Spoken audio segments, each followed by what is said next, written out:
Forging a successful career path begins from your foundation, a foundation of quality and professional education. It is a weapon of transformation and a passport to the future. Hipmat's credibility and years of training thousands of professionals in HND, BTech, BSc, and MBA in the schools of Business and Management Sciences, Engineering and Education, with remarkable mentorship from the University of Bamenda for the BTech and MBA and the University of Boya for the BSc program is second to none. From committed professors and lecturers in classrooms to numerous academic field trips, internships and workshops, Hipmat will reform and guide you towards your success. Admissions are now open in our Boya and Douala campuses. Join us. Together, we will build a legacy. Hipmat is what it is today because of its excellent and competent teachers. You choosing Hipmat will be the perfect place to gain that professionalism that you need to further your educational career. The Higher Institute of Business Management and Technology, the University Institute for Professionals.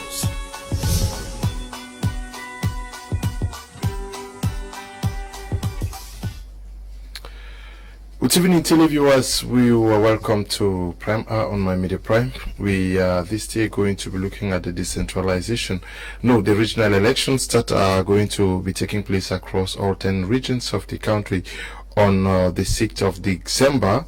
To foster the decentralization, so much talked about process in Cameroon.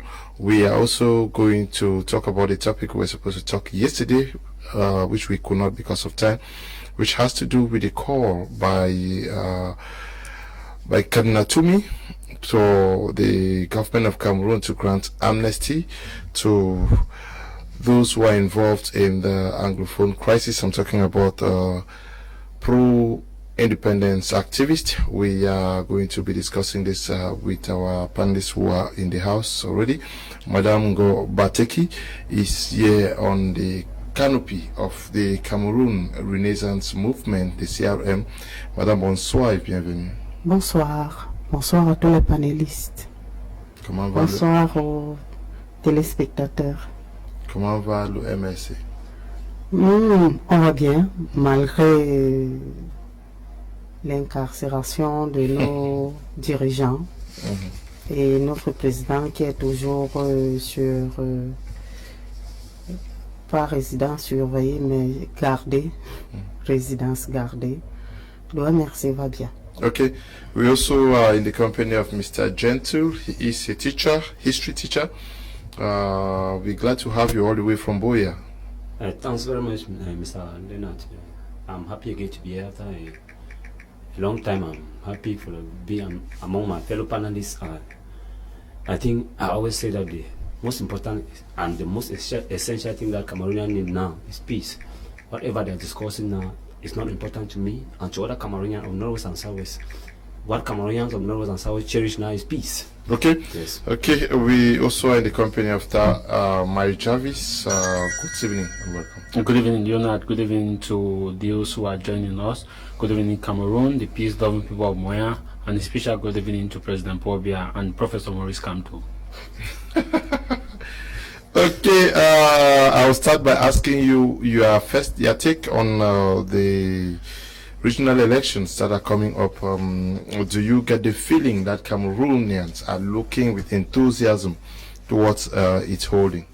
To say yes, some Cameroonians, especially stakeholders that are really involved, are looking at it with a kind of enthusiasm, and those who we're supposed to look at it with a kind of enthusiasm. That's a common man. They have not been well educated as of the rule of regional election in mitigating or in regional councils. Regional council in mitigating the ongoing crisis we have in Cameroon, because the entire Cameroon is faced with a plateau of crises. In the north, the Boko Haram crisis; in the east, the Seleka rebel. You come to the north and southwest region, you have the ongoing Anglophone crisis. You come to the other regions, we have the microbe in Douala and a series of conflicts that is ongoing, especially from the financial and economic perspective. So now we expect these regional council elections to be more of a pace setter in terms of helping to restructure the effective, or now the now baptized accelerated decentralization. We expect it to meet that aspiration. But when we look at the way the process is being championed, very much education has not been given to the common man, who is supposed to benefit or see that the government is making effort in terms of stabilizing or making sure that the decentralization process is effective. I'll give an example, Leonard. The regional council election is the same like you have a kind of election voting like a senatorial election, but in the senatorial election you get a kind of euphoria around the different regions. But this should be more, because we have local people who are selected within the different villages. But because of the way maybe the selection process was done, and more especially, my aspect is coming with education. More education has not been given to the common man to actually pick the steam to know that, hey, this is an election that our stakes are involved. This is an election that is going to put in place the regional councils. The regional councillors. Okay, you think that enough was not done to explain the decentralization bill or law that was voted? That was November. That was December. November of last year. People have not been. They have not been well educated as of what the law states and how decentralization is going to go. People still have that 1996 to 2019 mentality of decentralization, thinking that it's still the old song that has been sung. But what if that education is given to the common people? Actually explain to them that this is A, B, C, and D, and the people can understand. When they understand, they can choose to buy it, they can choose not to buy it. For now, they are not buying it simply because enough education has not been given. They don't know what. They don't know. Ok. Madame Ngo Bateki, vous n'allez pas prendre part aux élections régionales, mais au moins, est-ce que les Camerounais ont raison de croire que quelque chose de bien pourra ressortir après ces élections? Les Camerounais... Le MRC déjà a décidé de ne pas aller à ces élections parce que depuis les présidentielles, nous avons décidé qu'il fallait réviser notre constitution et que les Camerounais qui attendent, je ne sais pas ce qu'on va attendre de la régionale, parce que c'est les mêmes personnes qui vont toujours gérer, les mêmes personnes qui ont toujours géré le Cameroun, ce sera les mêmes visages, les mêmes manières de faire. Je crois il n'y aura pas une grande différence. Il n'y aura pas une grande différence par rapport à ce qu'on vit actuellement. Parce que celui qui a été maire hier, et s'il s'est esclipsé des élections municipales ces tours-ci, c'est parce qu'il attend les régionales. Donc finalement, c'est les mêmes personnes, c'est les mêmes visages, c'est la même chose. Nous au MRC, on n'attend pas un grand changement par rapport à ça. Parce que on est habitué à ce que ça se passe toujours comme ça. C'est ceux qui ont été aux élections précédentes, ils vont revenir pour les régionales, et comme disait mon frère tout à l'heure, c'est pas une chose où le Camerounais a été éduqué par rapport à ça. On en parlait par exemple pour le cas du Nozo, parce que quand tu es devant certains plateaux, on va te dire oui, les élections régionales sont en partie une chose qui va résoudre le problème du Nozo. Et la question à laquelle je me demandais, c'est que ces personnes qu'on va voter pour ces régionales n'existaient pas avant. Parce que pour résoudre un problème dans le Nozo, on n'a pas besoin d'être un régional pour le résoudre. On a besoin d'écouter ce que ces gens ont à dire et de s'entendre avec eux. Mais il y a aussi que les gens, parfois, se rachètent, non? On dit qu'il n'y a que les idiots qui ne changent pas la vie, non? Peut-être que après... Oui, parce que... j'étais dans un plateau avec une dame à qui, quand on disait quelles sont les résolutions qu'elle trouve pour le NOZO. Elle a dit le dialogue. Après, elle a dit révision des listes électorales. Je l'applaudis. Donc, ça veut dire que on peut avoir les gens qui peuvent changer. Mais vraiment, dans le cas du NOZO, vous savez que chacun est braqué de son côté. Ce que les régionales vont faire dans le cas de NOZO va rester sur les écrits. C'est-à-dire, je suis régional, je propose, parce que au début de cette guerre, il y avait des revendications qui étaient par rapport aux équilibres dans telle zone. On peut trouver dans un village anglophone, on envoie un préfet ou un sous-préfet francophone où la maman qui a ce problème ne peut pas les exprimer devant celui qui n'entend pas ce qu'elle dit et qui ne ressent pas ce qu'elle dit. Au début, voilà les revendications qui étaient. Là, ça peut se résoudre par peut-être, parce que nous tous, on connaît le Cameroun. On est déjà fatigué des promesses. C'est-à-dire, on te fait des promesses aujourd'hui. Non, nous allons, comme vous venez de le dire, le temps finit par changer les gens. Mais tous les jours, c'est ce qu'on nous promet et on voit toujours les mêmes choses. On a vu les sénateurs. Moi, jusqu'aujourd'hui, je ne sais pas à quoi servent les sénateurs. Et pourtant, on nous avait dit non, il faut. Et vous avez vu que c'est les mêmes personnes qui étaient dans ce qu'on pourrait appeler la mangeoire. C'est les mêmes personnes qu'on a remis dans les directions des sénatoriales. Et c'est-à-dire, ça tournait entre eux. Donc, pour moi, c'est régional, ou bien pour nous, dans le MR, c'est vraiment ça. C'est pas ça. C'est pas ce que les Camerounais veulent. Okay, c'est parce que le Cameroun.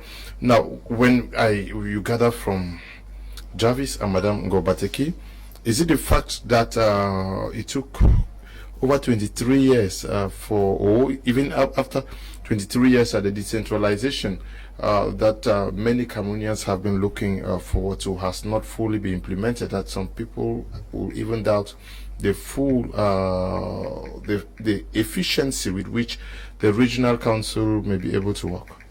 Mr. Leonard, first of all, I think this is your regional council. I earlier make a statement here clear that whatever I'm discussing here, I'm looking at peace. Yes, anything we're discussing on platform, will there be peace, especially in Northwest and Southwest, especially in the far north region of Cameroon? That's the key, the bone of contention here. I think if they're talking of regional election in Cameroon, which is 6 December 2020, I keep asking myself, within the context of Anglophone crisis, that is from 2016 to 2020, we have had 2 different elections. That was presidential election, October 2018, municipal and legislative election, October 2019. And that is the 3rd election within the context of Anglophone crisis. It is very clear that on the 6th of this December 2020, the 58th division of Cameroon, they are going to have they are meeting to elect a regional delegate, of which each region will add at least 90, if I'm not mistaken. So my problem is with this election, this is the 3rd within the context of Anglophone crisis. Would there be peace, as Madam is saying? And she made it clear just that the political party, CMR, said that they will not participate in this particular election. And they are saying that they need key important issues. The first, they should try always to put an end to Anglophone crisis. Secondly, their party said that they need to revise the electoral code. And we can't be calling other political parties because from the look of things, other standing parties in Cameroon, like SDF, we don't know their stand as of now, but it seems they might not participate. We are not against regional election. We are looking way forward how we can end killing in Northwest and Southwest. Way forward how we can end killing in the far east. Cameroonians are dying. Whether it's the military, whether it's the whoever, they are Cameroonians, and we Cameroonians as a people, we wish that there should be peace in Cameroon. Something cannot be going on for 4 years, and we keep talking about election from this election to this election. Notwithstanding, I'm not against election, Mr. Leonard. My problem is, would the election put an end to killing? That is the bone of contention. Would the election bring peace? That's the bone of contention. Because if we keep thinking here that no, it's a way to foster, it is very clear that especially this particular regional election is in response to 18 January 1996 Constitution. after almost around, you're saying 20 something years. But with that put an end to killing, because any election in Cameroon, be it presidential, be it municipal, be it regional, that will not end killing northwest and southwest and other part of Cameroon is nonsense. And it will, I think it will not yield any fruit. Cameroonian northwest and southwest are tired of people dying in front of them. Not even people, not even strangers, not even foreigners. Cameroonians die among Cameroonians, killing Cameroonians. And we keep saying that. I love that statement when you make clear to foster decentralization. And I also love the statement Madam made here, that decentralization, with that put an end to Anglophone crisis. I keep saying something on many platforms that if federating Cameroon to federate Cameroon will end Anglophone crisis and end killing, why don't federate Cameroon and end killing of Cameroonians? If unity will end killing Cameroon, if decentralization, what we wish most as a people, as Cameroonians, is to put an end to Anglophone crisis whatsoever, to put an end to Cameroonian dying. Statistics show that between that 2016 to 2020, not more than 3,000 Cameroonians. Let me not say that Anglophones, both Cameroonians are dying because of something that we need to sit among ourselves and solve it. But if we see that elections will put an end to it, there's no problem. We are happy. We received a presidential election October 2018, thinking that will put an end to it. But see, people are still dying. We received a municipal and legislative election 2019, thinking that will put an end to killing. People are still dying. We received now we're waiting for December for regional election. Will that put an end to killing in Northwest and Southwest? That is our board of contention. If it cannot put an end to killing in Northwest, from my own point of view, therefore it does not make sense. Because if we are having numerous elections and people are still dying, that does not make sense. I think we should be looking way forward to end crisis, to end killing. Cameroonians are dying of sea blood. That's my bone of contention, Mr. Leonard. And I will come back to say that. Secondly, this issue of regional election is the first of its kind in Cameroon. It's the first Cameroon have not been used to. I think that was something that, going back to what my panelist, Mr. Jarvis, made clear, are people educated? Are people aware of what we mean by regional election? Although it's something that the electoral college will be involved, mostly municipal councillors and indirect, yeah, that's indirect suffrage. But notwithstanding, are Cameroonians educated? Do they know what we mean by regional election? Do they know the importance of regional delegate? Do they know the function of regional delegate? Would the regional delegate have powers? The regional president, sir. Yes, there's going to be a regional president and a vice. Will they have powers to control certain things without the domination or without control from the central government? I think decentralization is, we are talking of human resources to the base, to the grass field. If that can happen to the satisfaction or to end killing, then we as a people will be happy, because Cameroonians remain Cameroonians and will not love to see how they are fighting among themselves in this modern time. So, Mr. Lena, I think Cameroonians also need to be educated, or to be well educated about the issue of regional election, the personalities that will involve, the importance of regional election, especially when it comes to the issue of crisis in Northwest and Southwest, that Cameroonians, especially those of Northwest and Southwest. But notwithstanding, I keep saying something that, when they talk about this crisis, people who are in different regions that have not had experience, they are not going to Northwest, they are not going to Southwest, or they don't have any relative involved, or it's of no importance to them, they keep playing around with politics. The lives of people are dying, they still play around with politics. And I keep saying something that if you are a Cameroonian and you are in a position to put an end to Anglophone crisis, and you don't want to put it maybe because you have selfish interests or selfish political interests, you might be above man, but you cannot be above God. There's time for everything. There's time to be born and there's time to die. So I keep saying that Cameroonians, it's high time that we should put away pride, we should put away arrogance, and we should come together and face each other in whatever. Okay, according to the regional council is going to have a president, a vice president, a commissioner for economic development, a commissioner for health and social development, a commissioner for educational and sports and cultural development, 2 secretaries and 1 questor.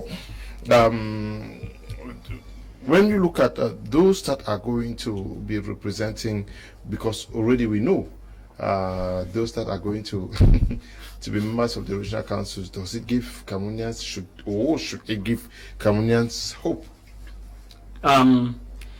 The hope that Cameroonians are expecting, I think, as far as regional council election is concerned, should be from the perspective of the chiefs, especially who are not politicians, though majority of them seemingly have turned to politicians. Well, I think, Leonard, to be very honest with you, I don't see that hope.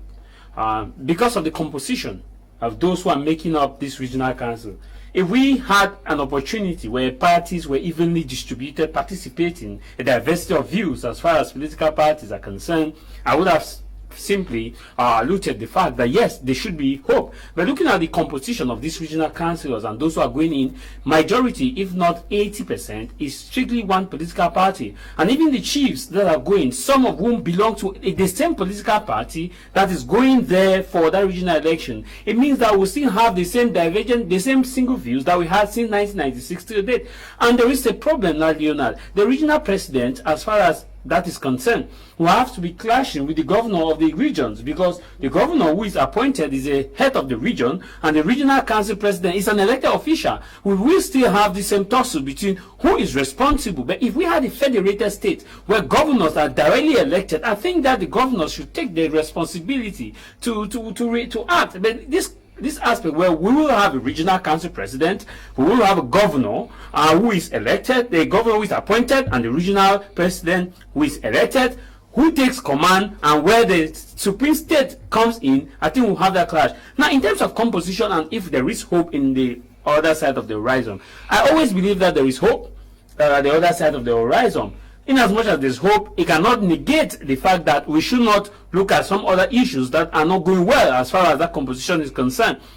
I was expecting the selection criteria that there should be primaries at the level of those areas where these regional councillors are supposed to come from. But sadly enough, we didn't have primaries. You know, Cameroon's election is the only, I think, the only party I've seen with primaries is the SDF, the Social Democratic Party, that in my life as I'm growing up in Cameroon, I've seen organize a primary to say, okay, let's do a primary for who will stand in and represent the party. But should the party that's going in now had gone for the primaries, it would have given opportunity where we can pick leaders that can represent the views of the people. Right. But now we had investitures that came in as far as this regional election is concerned. People handpick, or political barons handpick their candidates who pay allegiance to them under that context to represent a people who knows nothing about this regional council. I think in this context, this is what is not too late to be done. If those who are going in there for that regional council, if they are Cameroonians, if they are patriots and believe in the unity of this country, in the development and growth of this country, they should go in now with some of these recommendations that when they go in, they should not exhibit a tendency of party discipline, but they should exhibit a tendency of people's discipline. People's discipline simply means that the interests of the people should be at stake, the interests of development should be at stake, the interest should be ending the conflict in the far north, in the east, in the other regions that we have. But if they go in now, as far as the investiture aspect is concerned, the party discipline is concerned, I think we will still go back to the 1996 effective decentralization. Conclusively, Leonard, on this same point, I see a problem coming between the governor of the region, the SDO of the region, and the regional council president of the division. Yeah. Yes, because and the president of the regional council. I see a problem because the SDO will tell you, "Je suis le chef de l'État." No, but there is going to be an official within the. We had this problem in the federal. We will have to liaise with. I want to come there. We had a problem when Cameroon was a federal republic because between the federal inspector and the prime minister of West Cameroon. The federal inspector came and was saying that he is coming under the firm instruction of the head of state. So there was a clash between the federal inspector and the prime minister of West Cameroon, and we will still have this clash between the liaison officer of the regional of the government bench coming now to the president of the regional council. Welcome to Cameroon, where election results are already known even before going to the polls. This is called Advanced Democracy. Greetings to you, Mr. Liu and crew. Noel is writing from Yaoundé. Good evening, Mr. Liu. Jonah from Bamenda, to see great things coming from the 6th December in all angles of Cameroon, adding to northwest and southwest region. Your message is not too clear. Good evening, Mr. Liu. My name is Zipandoli from Makenene. I like your program this evening. Thank you very much. Hello, Mr. Liu. I think CONAC does exist on paper, as it has been a tradition of the Cameroon regime, because since its creation, no achievement. Mais est-ce que vous aussi, vous n'avez pas facilité la tâche en boycottant les élections? Parce que là, he's saying that it would have been better that the regional council be composed by different parties. But here, if almost everybody is from the CPDM, party discipline is going to prevail. Just few SDF. But the SDF has how many municipalities? J'ai vu dans une caricature où on montrait dans les pays à quel moment les résultats sortaient après les élections. Le MRC partant aux élections législatives, tout comme tout ce qui se passe ici au Cameroun, on savait déjà combien de maires le MRC aura, combien de députés ils auront. Donc, dire faciliter la tâche. Aucune élection n'est vraiment valable tant qu'il y a la guerre dans le Nozo. Parce que les gens qui sont dans le Nozo ne sont pas les gens, ce sont les Camerounais. Ce sont les Camerounais qui doivent aussi participer à tout ce qui se passe au Cameroun. Une chose importante comme les élections qui sont passées, les présidentielles sont passées, mais les législatives où l'habitant du Nozo, si on peut voir s'il y a 100 habitants au Nozo, peut-être 3 ont voté et les autres, ils sont des Camerounais ou pas. Okay. On a l'impression qu'il y a même un petit mépris par rapport à ces autres qui se disent encore Camerounais, c'est-à-dire qu'ils n'ont pas encore revendiqué leur appartenance aux Amazoniens. C'est une sorte de mépris parce que si moi je suis du nord-ouest et qu'on doit voter, qu'on doit faire les élections au nord-ouest et que moi, en tant que Camerounais, mon mot ne peut pas passer, c'est comme si j'étais exclu de ce que les autres font. Moi, je me rappelle quand j'étais petite, à l'époque, je n'étais pas intéressée par la politique, mais je voyais, quand il y avait les élections municipales et législatives, je voyais les camions, c'est-à-dire que les familles rentraient dans leur village. Les familles venaient passer le week-end au village pour pouvoir voter chez soi. C'est ce que je voyais, c'est comme ça qu'on faisait avant. Aujourd'hui, alors, les législatives qui se sont passées, les municipalités qui se sont passées, qu'on me montre un Camerounais du Nozo qui a pris son transport, est rentré à Bangui, à Kumba, à Manfé pour voter la personne qu'il avait choisie. Parce que même si tu vis n'importe où, tu as tes racines. Si l'Obamenda aujourd'hui vit ici à Douala, ses racines restent son village. Et il aimerait que son village soit développé. Et sa préoccupation, on vient ici à Douala pour se battre. On ne vient pas pour devenir les Sawa. Donc sa préoccupation, c'est que s'il veut rentrer au village, qu'il y ait des routes. S'il veut rentrer au village, qu'il sache que sa maman qu'il a laissée là-bas au village peut se traiter. Qu'il sache que peut-être ses petits frères qu'il a laissés là-bas au village parce qu'il est venu ici se battre, peuvent fréquenter. Maintenant, comment ça peut-il se faire donc qu'il y ait les élections et que lui, il ne puisse pas participer? Ça veut dire que nous, l'État a décidé que les Camerounais du Nozo n'existent plus. Oui, pourquoi vous ne voyez pas que en tenant ces élections, vous participez et que si vous gagnez les régionales dans le nord-ouest et le sud-est, vous allez pouvoir changer quelque chose, surtout quand on parle des statuts spéciaux, il faudra que ceux qui sont en charge des choses puissent... Voilà. Vous avez dit, si nous gagnons. L'OSILA signifie tout. Parce que l'OSILA, si nous gagnons, ça signifie tout. Ça signifie le genre que tu pars dans un ring où tu sais qu'il y a devant toi un colosse qui, tu vas te battre comme tu pourras, mais il va t'écraser par tous les moyens, même si il faut qu'il te jette le piment aux yeux. À l'époque de David et Goliath, ça existait. Mais aujourd'hui, c'est pas facile. Parce que les gens se sont tellement, c'est-à-dire que enracinés dans le mal, enracinés dans la tricherie, enracinés en tout, que à la limite, aller ou ne pas aller ne changerait rien. Ce qu'on veut, c'est qu'on change les choses à la base. Il ne faut pas l'exemple du Sangha que tu vois toujours au-dessus là, c'est bien calme.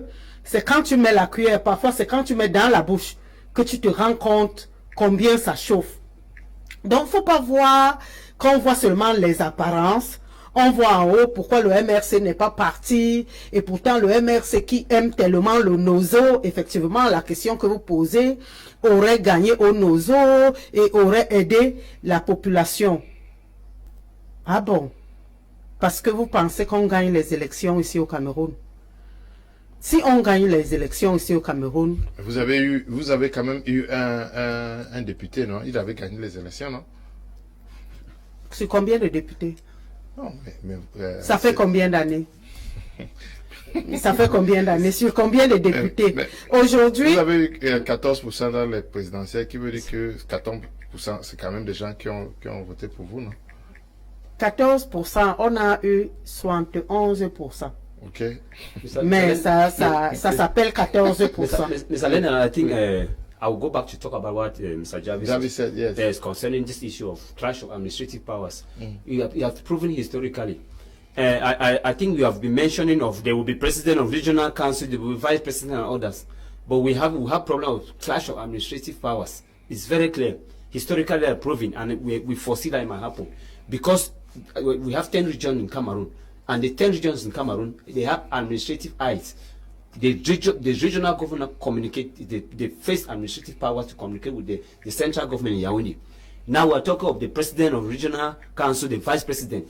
Even if they are elected, our problem now, who will now own powers? Who will have administrative powers or political, with the regional president, or with the president of regional council, with the vice president of regional council, have complete political, social and economic powers within the region, more than the governor, more than a senior division officer within a central subdivision.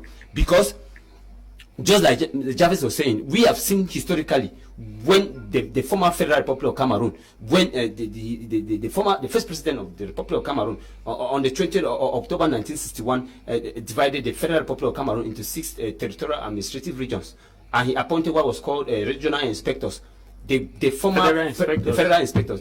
The former federal inspector sent to former West Cameroon was a man called Jean Longo. We have seen clash of administrative power between Jean Longo and the then Prime Minister of former West Cameroon called Augustin Gomjoa. Yes. So what we are saying here is, it's not a matter of this. There will be administrative clash of powers, and on most occasions, governor will stand on advantage because governors communicate directly. Sometimes to the presidency more than what we are calling here that president of regional council and others. We are not that they will not have administrative powers. We know that it's a process of accelerating decentralization. But to what extent will their administrative powers, economic, social, and political power be able to defend their interests? What the persons you guys are trying to talk about, you and Jarvis, is a public independent conciliator. The book introduces the office of the public independent conciliator, an independent authority appointed by the President of the Republic for a non-renewable 6-year term. The authority's mission is inter alia to make sure that the relationship between citizens and regional municipal public services are sound. The specific operating mechanisms of these houses are as follows. Okay, yeah, but we are also going to see.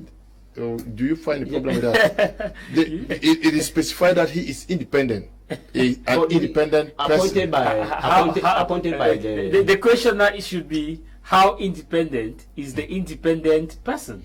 Yeah, but there is also going to be the election of chiefs, yeah. Yeah, no, don't you think it's going to help somehow, or you also think that the chiefs have been bought over already? They are no, I don't. Concerning chiefs, I think each of the region will have at least 20 chiefs. Yeah, but I think from that perspective, I'm happy, especially when you go to Northwest and Southwest, by having chiefs again. It will remind them of the former House of Cameroon House of Chiefs and how they had political powers. I think if chiefs will become participating in political activities in Cameroon. Yeah, but the question is, they are going to engage in political activities. What change do you think the chiefs can effect? That's with the from now, Mr. Moreto, but within chiefs, that's why, because normally they will have some economic powers, and I think elected chiefs will have economic power. At least they can have certain finance to carry out certain activities within their jurisdiction. Like maybe they can have power to contribute in opening schools and opening school and other within their own. When they get stipends from the house, they will go and do the development. That where would they get the money from? that is both. But my problem, what I'm happy with, is that chiefs will become involved in political activities, Mr. Moreto. But should they be involved in politics? It depends. It depends, Mr. Moreto. The issue of chiefs becoming involved in politics in Cameroon, it depends. But what is disturbing with chiefs being involved in political activity in Cameroon? When you are a chief, when you stand as a chief to people, to lead people, when you are involved in politics and you stand to declare a political party to make other people know that you belong to political parties, that's where there's a problem. Because other people might hate that party, might not want to belong to that party, they hate you. How do you engage in politics and not? So that's from there that being a chief and becoming involved in politics is. Yeah, but already from the numbers of municipal councillors that we have in Cameroon, it is very evident that the party that is going to run most of the regional councils is the CPDM. The party. Yes, the outcome is known even before the process is part of the process. The electing process is engaged. Do you think even they at that level are going to be tied down by this whole concept of party discipline? You just touched a point I raised earlier, that we understand the composition was not well done, and we are expecting that they should keep aside party discipline and look at in-person's discipline. That's the interest of the people. But when I look at, they say there is for you to understand a theory, there must be repetition. That if something repeats itself, I see that they are going to be tied by party discipline. One, the selection process. How was it done? People were not selected based on their objectivity, based on their role they would play in terms of harnessing or bringing development in their respective regions, as far as this regional council election is concerned. But people were selected based on investitures and based on the number of persons they can please, the number of stakeholders or party big guns they can please. And Leona, if you look at what is happening as far as these parties are concerned, a typical example is the Anglophone crisis. There was in 2018, during the November session, when Weber came for the second time, the CPDM party boycotted parliament when SDF party led by Joshua Osei and others were pressing that the Anglophone crisis be put on the agenda.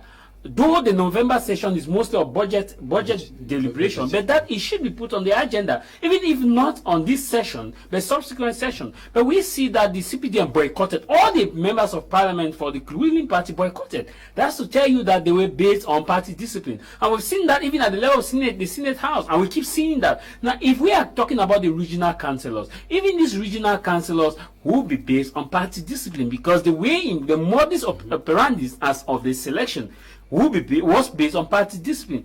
And Leonard, look at the chiefs' composition now. The composition of the chiefs too is seemingly based on party discipline, because normally you ask a question to my brother and let me come in there. Chiefs are supposed to be apolitical and non-partisan, but have a right to franchise, meaning that they have a right to vote.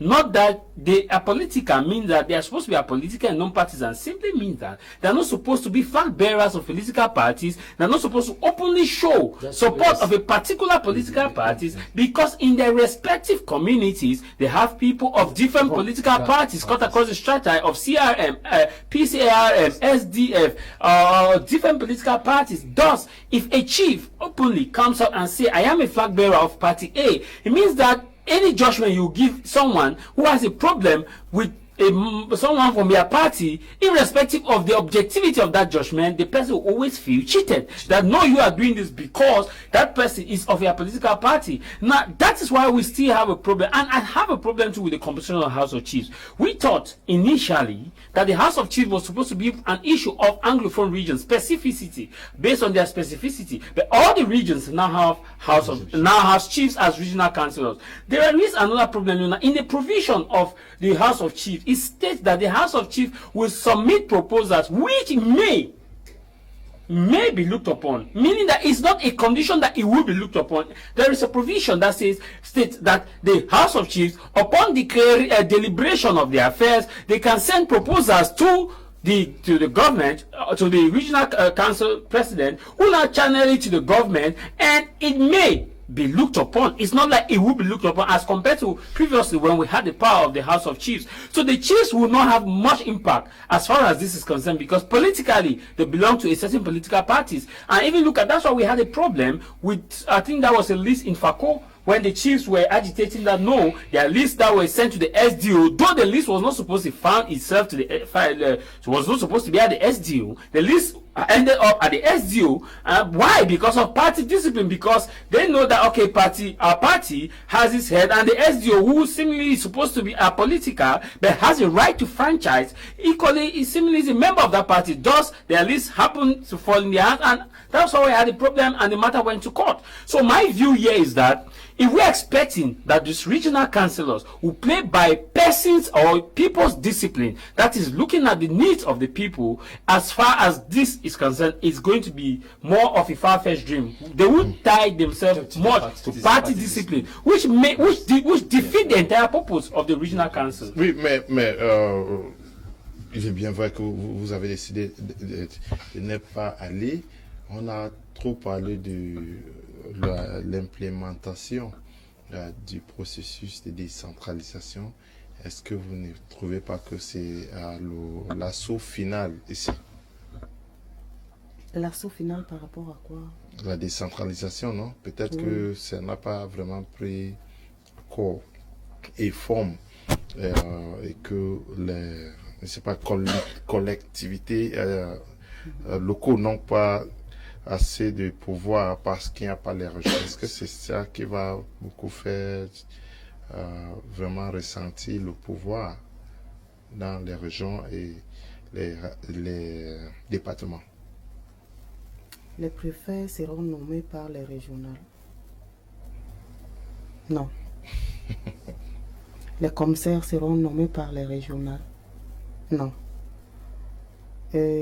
À quoi ça va changer? Je ne sais pas. Parce que moi, je continue toujours à prendre les exemples sur ce que nous avons déjà vécu pour comparer à ce qui nous attend. Nous avons par exemple eu, à l'époque, il n'y avait pas les délégués. Après, on a apporté les délégués du gouvernement. Ou bien ces délégués-là n'étaient pas très ressentis dans nos vies quotidiennes. Après, les délégués sont arrivés. C'était que si tu passes sur une route, on va te dire que non. Pour qu'on goudronne cette route, il faut que c'est le délégué qui s'en occupe. Oui, mais celle-là, c'est plutôt le maire. Ainsi de suite. Après, on a eu les sénateurs. Je ne sais pas, moi, je n'ai jamais vu un arrêté. Je ne lis pas trop, je ne m'instruis pas trop. Mais je n'ai jamais vu un arrêté que les sénateurs ont pris cette telle décision. Nous sommes dans une gouvernance où nous avons les gens qui gouvernent, qui décident sur tout. Après, ils nous placent les marionnettes devant pour nous montrer que c'est eux qui sont là. Et pourtant, les décisions viennent là où ça doit venir. Je n'oublierai jamais une séquence dans un journal où monsieur le ministre des Travaux publics demandait à un Chinois qui vous a même donné ce marché. Ça, c'est les choses qui prouvent vraiment dans quel pays nous vivons. Parce qu'un délégué, un ministre des Travaux publics ne sait pas qui donne les marchés à ceux qui font les routes Douala-Yaoundé. Parce que c'est pas une route secondaire ou bien une route. Donc c'est pour vous montrer que, c'est pour vous dire que pour nous, vraiment, on n'attend rien de ça. Au contraire, moi ça me fait mal parce qu'il faudrait encore puiser dans nos finances pour faire vivre ce régional où il faudra loger, véhiculer, comme on a fait avec les députés et tout et tout. Et c'est toujours notre argent qui devait nous servir pour, je ne sais pas moi, qui va entrer dans les poches de certains individus qui ont l'habitude de cet argent en tout cas. C'est-à-dire, on s'est habitué à un certain rythme de vie, on ne peut plus changer, donc du coup, à chaque moment, à chaque étape, voilà, à chaque étape, il faut créer quelque chose pour qu'on reste dans notre au même niveau de vie. Aujourd'hui, j'ai été maire, hier j'ai été maire ou député. Bon, maintenant, comme les régionales arrivent, je vais voir si je serai même délégué ou quoi que ce soit. Ça, on le sait déjà à la base.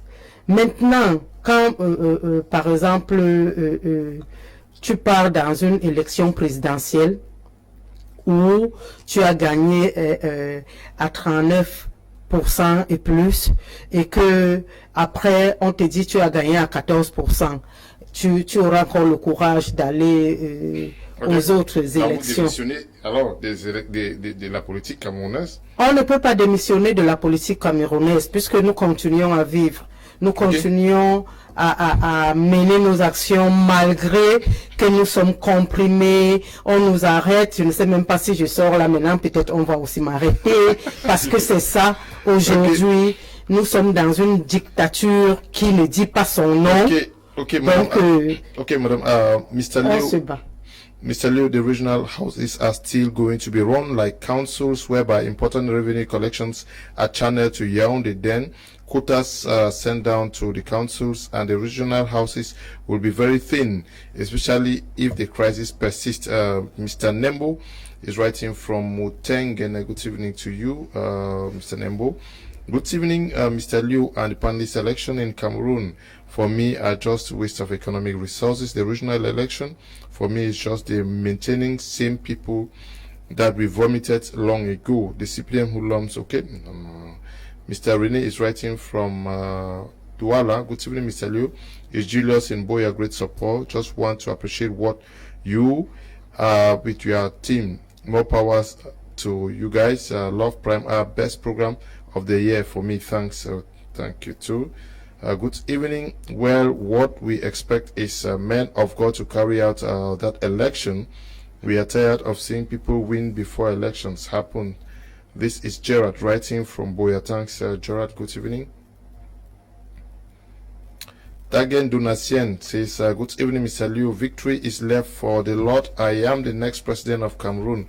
My will is my will is God's will. Tagen Dunasien is writing from Yaoundé.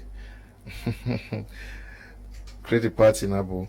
Good evening, Mr. Leo. What's wrong with Cameroon? An assembly with no power, senators with no power to decide for a nation, but are heavily paid. The regional individuals who will be elected would have no power. This government should stop creating powerless institutions. Manuel Kim is writing from Bamenda. Hello, Mr. Liu and the panelists. I'm enjoying your program. I think the regional elections would yield no fruit because majority of the people to vote are the same councillors in the ruling system. Iyase Jimmy Roy, writing from Tombel. Esther from Yaoundé says, good evening, Mr. Liu, and to the co-panelists, Mr. Liu. Hi to Jarvis. I did not know about regional president and the other. Thanks for this program. God bless you, Esther. Thank you too. Writing from Yaoundé. Okay, We are going to move to our second topic for the day, which has to do with the hashtag End Anglophone Crisis. It was everywhere when children were killed in Kumba. Many Cameroonians came out in their numbers. We saw the mothers on the streets. We saw artists mobilizing. We saw something that was called Cameroon Youth Association or Cameroon Youth Movement. Lots and lots of people came up and under a campaign that End Anglophone Crisis. Social media was awash with this hashtag.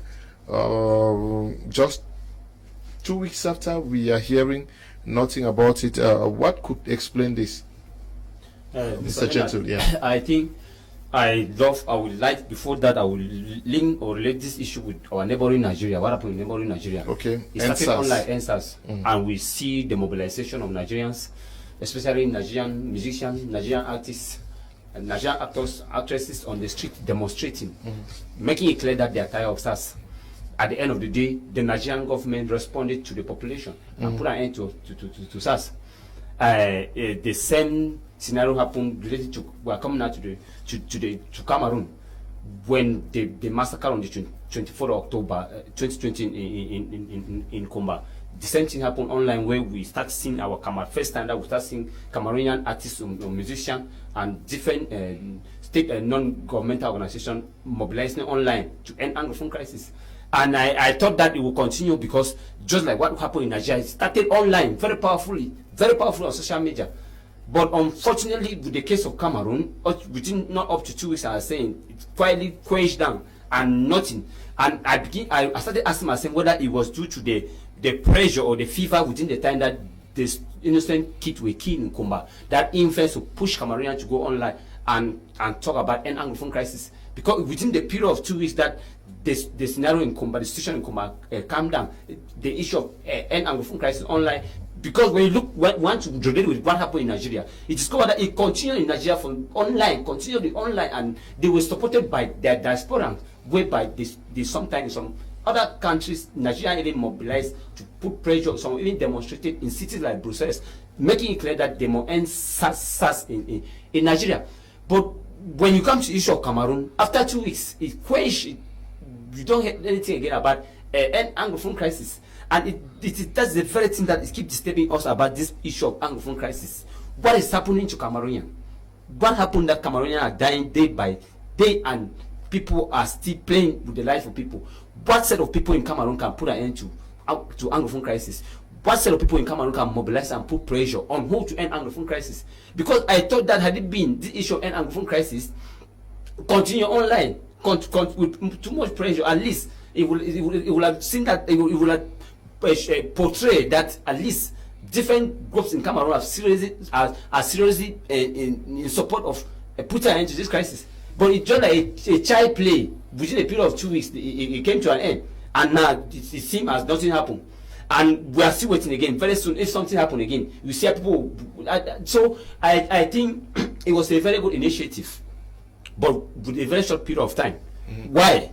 Let me learn, Mr. Leonard. What I want to say is, I wish that when there's something like this Anglophone crisis, even the one started online, I wish that if Cameroonians are to show to support something, they should support it to an end. Are you still putting it on your social media handle? It is there, Mr. Leonard. It is there. No, I did not put it today. But now I'm saying that it's something that we do unanimously. It's not something as an individual. But is it the fact that it was not something that came from our hearts? It was a copy and paste concept because we saw what was happening in Nigeria. Leonard, it's not like it was a copy and paste. It wasn't copy and paste because before Nigeria came up with their hashtag End SARS movement, we've had our mothers who've been calling for an end to this Anglophone crisis. It's just the issue that the human aspect was further desecrated in Kumba, and that people just got angry and borrowed now the experience of the NSAS to do an end Anglophone crisis. But how it ended, I was expecting that, I knew that it would end within 3 days. It even lasted for more than 3 days because it was politicized. The issue is it did not come from the depth of our hearts, and even the cries of the mothers, you see that it has died down. and the momentum that the women took up when we had the Kumba massacre, and now it has seemingly died down. I can equate it to about 30% momentum now. Yeah, but the mothers came out to declare that. But I'm talking about the campaign of NSAS, especially on social media. I was just borrowing an example. Most of the mothers are not even using this. I was just borrowing an example to how things are dying down. Now, coming to the NSAS, the End Anglophone Crisis hashtag, it was more people wanted to identify themselves like they are speaking up. They are speaking up. They are speaking up. Not genuinely, because if you ask how many actually did that genuinely, even the artists who were there to say end Anglophone crisis, what happened to their own end Anglophone crisis movement? They fenced themselves in a school and called themselves, and after taking pictures, snapshot, and smiling with a snapshot, that was all. What is happening now with a post-end Anglophone crisis? What is being said about it? Nothing. So it tells you that everybody wanted to use it as a corporate social responsibility to sell themselves, to tell themselves that, hey, I am an artist. Maybe I am speaking against human rights in my country, and I'm speaking against human rights in my country. At the end of the day, how far have they ended? How far have they gone? Many people, especially the youth and economics, took to social media to say end Anglophone crisis, end Anglophone crisis. We are 2 weeks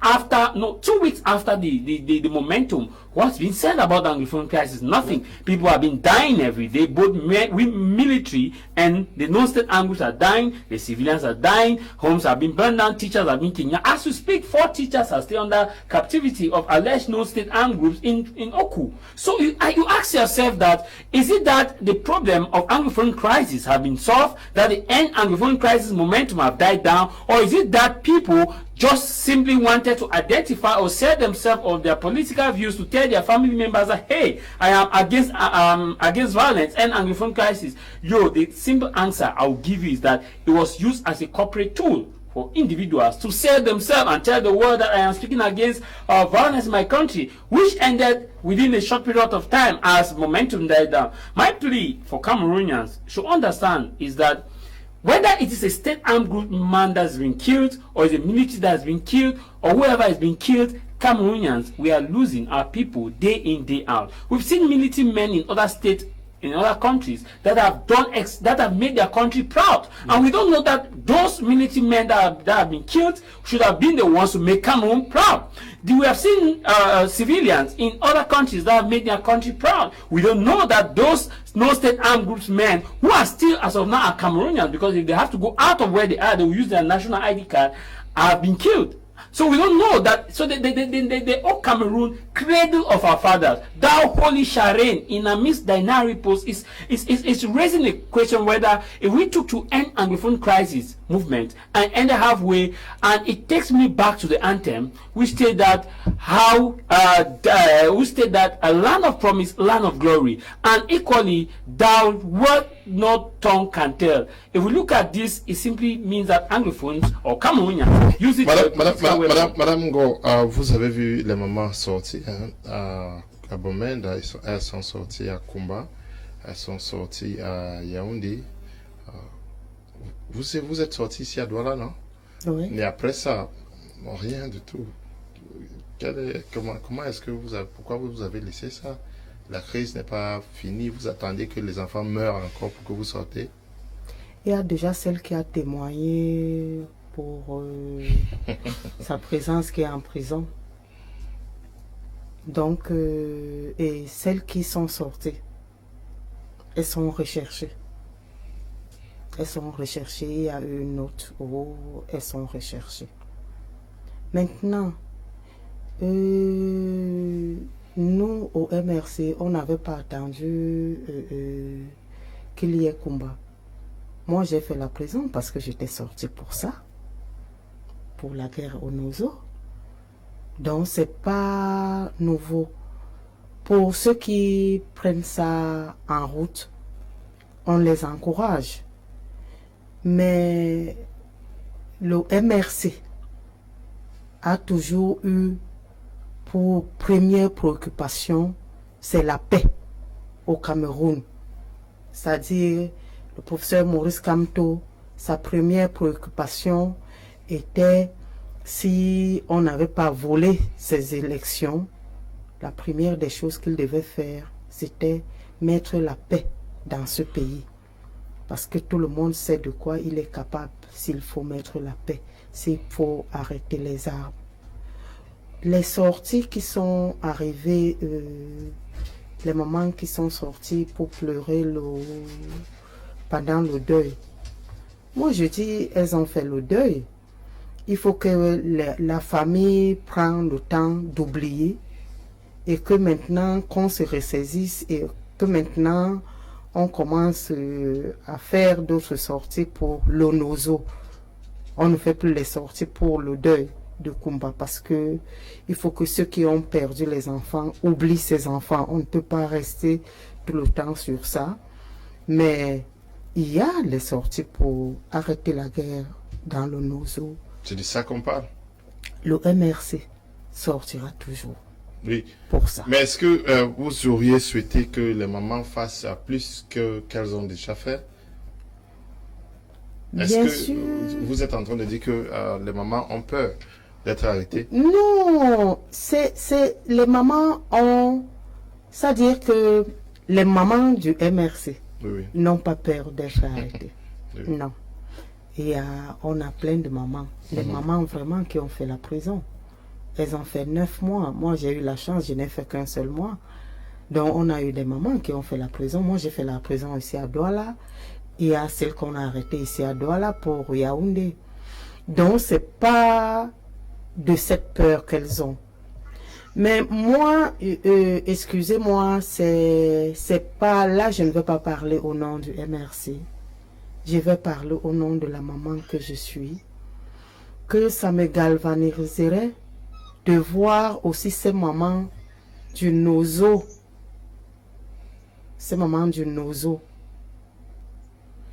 se mélanger avec nous. Ça nous galvanise parce que, à la limite, on a l'impression que nous, les francophones, c'est notre guerre, c'est notre préoccupation. Parce que quand il faut combattre, tout le monde se cache. Je me cache parce qu'on va dire que je supporte l'État, ou bien je me cache parce qu'on va dire que je supporte les Amazoniens.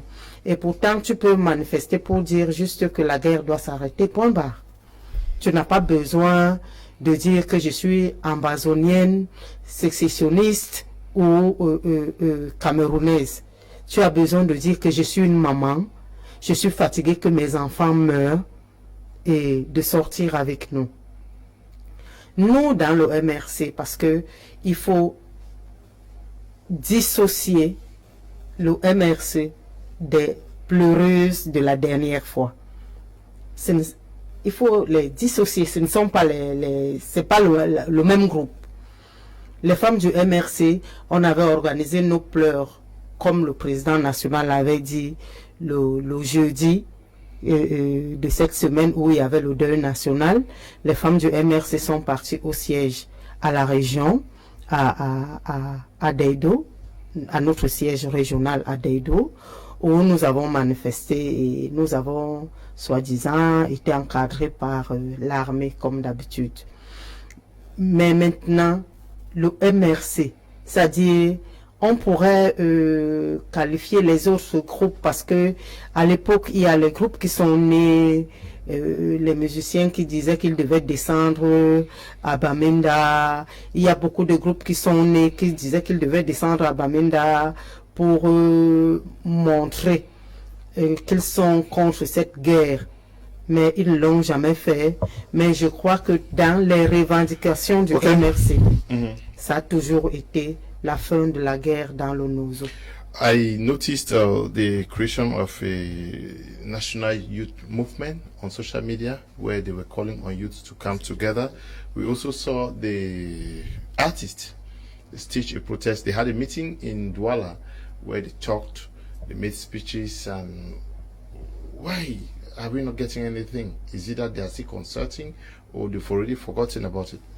Mr. Leonard, although I'm not an artist, but it is so embarrassing. I don't know whether they are having an underground program, honestly.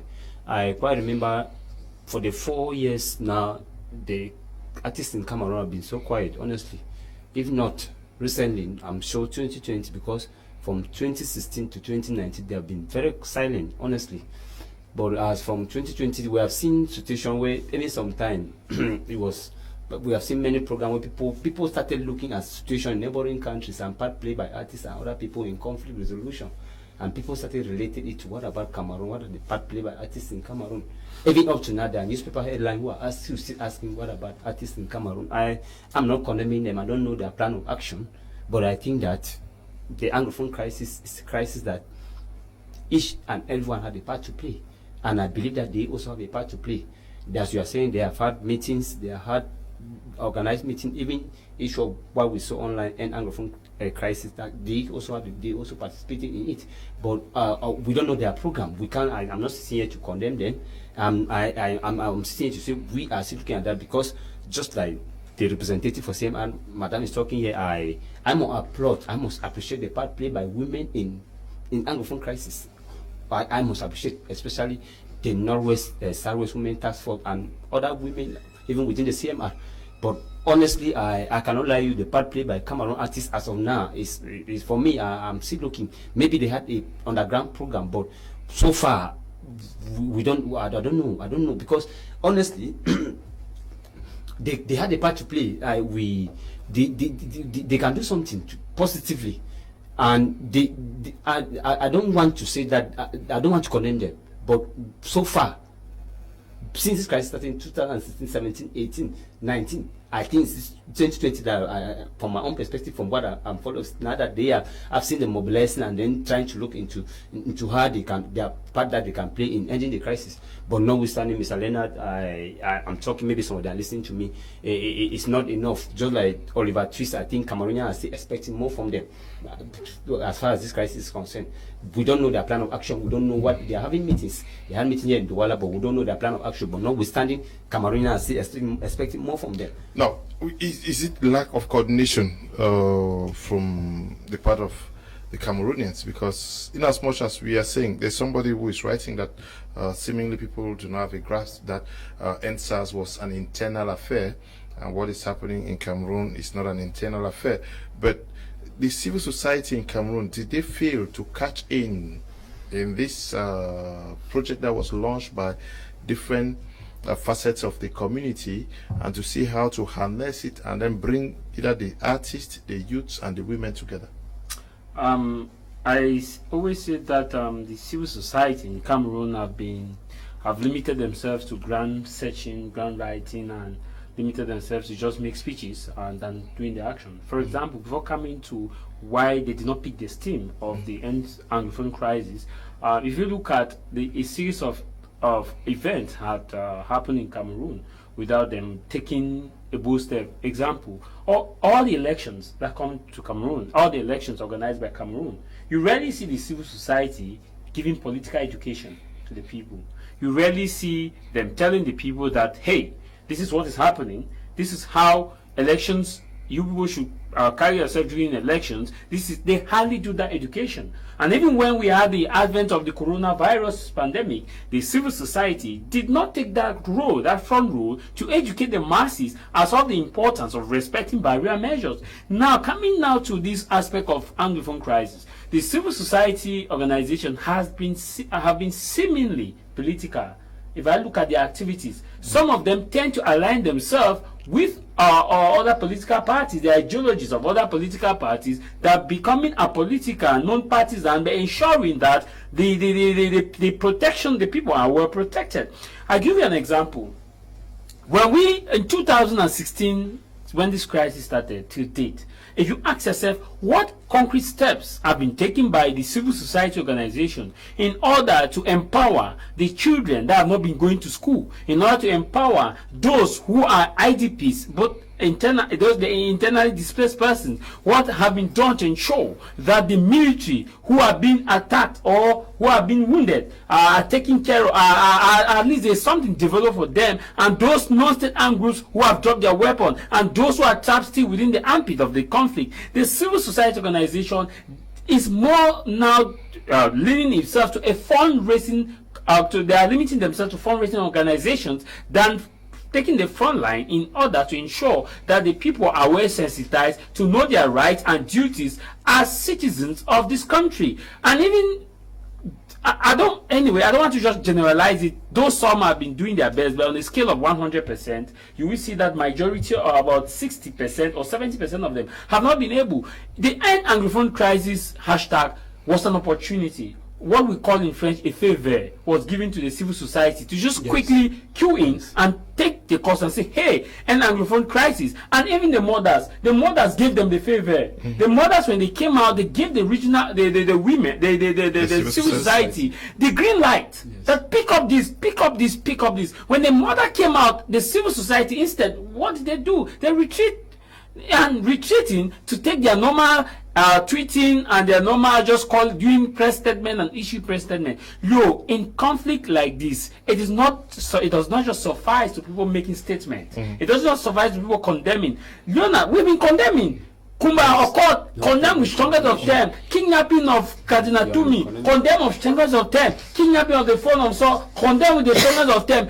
These strongest of them that we have been condemning, what has been done so far? It is incumbent for the civil society organization to meet the women, to meet the religious authorities, to tell them that let's come together and knock head and see how we can champion the cause for an effective resolution of this ongoing Anglophone crisis, which may differ in the thought of the aggressors, but however they should take the center role. So my plea to this civil society organization is that they should do their role very well. Look at like the regional council election is coming. What role has been done by the civil society organization to educate the people as far as the importance of taking part in this election, or the importance of even knowing, even if they don't want to take part, or the importance of knowing, so that you cannot be denying something that you don't know. So that before you deny it, before you even say that it will not meet the aspiration of the people, you are well educated and know that it will not meet your aspiration. But they have not done so. In other countries, we've seen them doing so. We've seen it. We've seen civil society organizations in Nigeria